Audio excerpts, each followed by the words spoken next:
So for number 3, it says scores for Mrs. McClellan's class on mathematics and reading tests are given in the following table.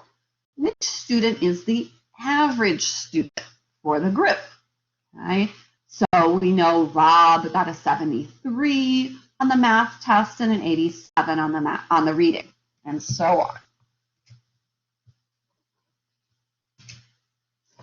So I notice that neither test has a mode because there's no repeated scores. Everything is occurring equally likely.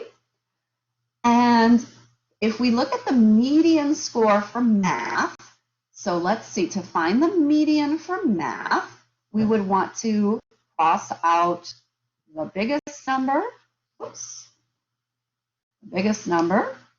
and the smallest number, and then the second biggest number and the second smallest number. So we can see that Doug has the median math score.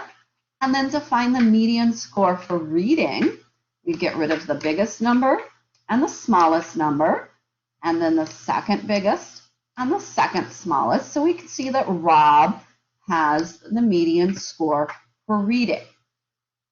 Okay, and now I want to point out, it didn't really tell us what they meant by average. So sometimes average might mean mode, sometimes it might be median, and sometimes it might mean mean. So I also went ahead and I found the mean score for math, which was close to 67. And the student whose score was closest to 67 was Myron. He was only 5 points away. Rob was 6 points away. And the mean score for reading came out to be 67. And Alan was closest. He was only 3 points away. And I guess Doug was the next closest, but he was pretty far away from that.